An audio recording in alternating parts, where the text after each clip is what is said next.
Salam sejahtera bagi kita semua, saudara-saudara yang kekasih dalam Yesus Kristus. Kembali kita akan merenungkan firman Tuhan. Mari kita berdoa. Tuhan Yesus, kami percaya bahwa rencana Tuhan selalu indah dalam hidup kami. Kami akan mendengarkan firman-Mu, biarlah roh Tuhan bekerja untuk memimpin hati pikiran kami, sehingga firman ini dapat kami pahami dan kami lakukan dalam hidup kami sehari-hari. Dalam nama Tuhan Yesus Kristus, kami berdoa. Amin. Firman Tuhan untuk hari ini Selasa 5 Agustus 2025 tertulis dalam Yesaya 62 ayat 2. Maka bangsa-bangsa akan melihat kebenaran-Mu dan semua raja akan melihat kemuliaan-Mu.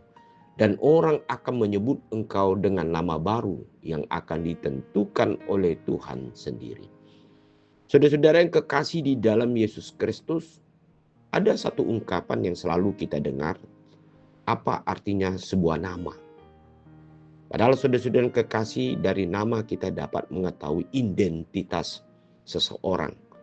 Bahkan di dalam nama itu sendiri tersirat suatu doa atau harapan, bahwasanya itulah yang akan mewarnai di dalam perjalanan hidup dia, seseorang, untuk dapat dia hasilkan dari segala pekerjaan ataupun apa yang dilakukannya.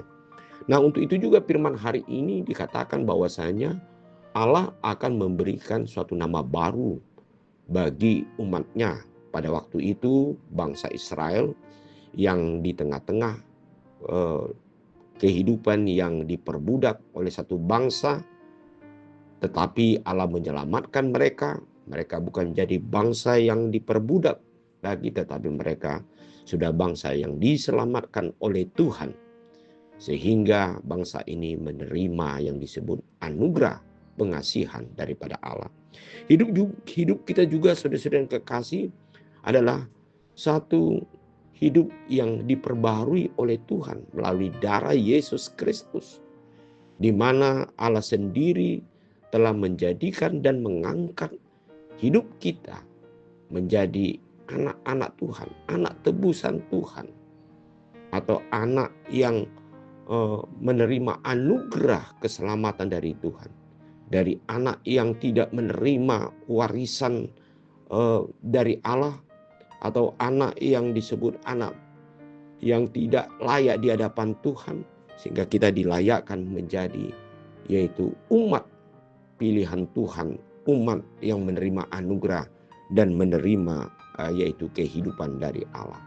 Nah, saudara-saudara yang kekasih, dalam ayat hari ini bahwasanya inilah yang disaksikan oleh Nabi Yesaya, supaya semua bangsa-bangsa, semua orang-orang raja yang disebut dengan orang-orang kuat akan melihat bagaimana karya Allah di tengah-tengah hidup orang yang percaya di dalam nama Yesus Kristus. Dan kitalah yang termasuk orang-orang yang mengikuti dan percaya di dalam nama Yesus Kristus, bahwa kita telah menjadi anak Allah ataupun anak tebusan Allah yang menerima anugerah Allah, sehingga kita dilayakkan di dalam Tuhan untuk menerima janji-janjinya.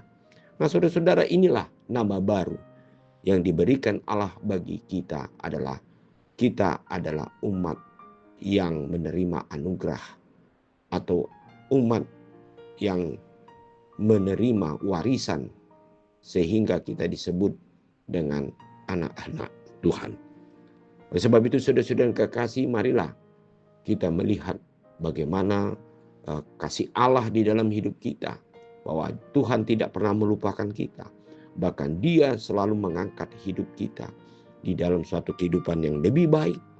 Dan bahkan Tuhan berjanji bahwa Dia selalu menyertai kita dan memberikan jalan yang terbaik di setiap langkah hidup kita, asal kita percaya bahwasanya kita telah hidup, telah ditebus oleh Tuhan kita Yesus Kristus untuk menjadi umatnya, kesayangannya.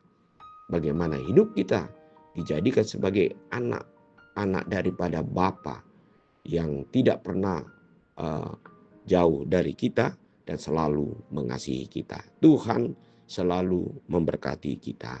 Amin. Bapa di surga, kami bersyukur ya Tuhan untuk firman hari ini. Biarlah kami tetap bersyukur dan selalu mengandalkan Tuhan, karena kami sudah disebut menjadi anak-anak-Mu ya Tuhan, yang menerima yaitu janji Tuhan, janji kehidupan di dalam kehidupan kami. Tolong kami Tuhan untuk melakukan segala pekerjaan kami untuk dapat di dalam naungan Tuhan. Dalam nama Yesus Kristus kami berdoa. Amin.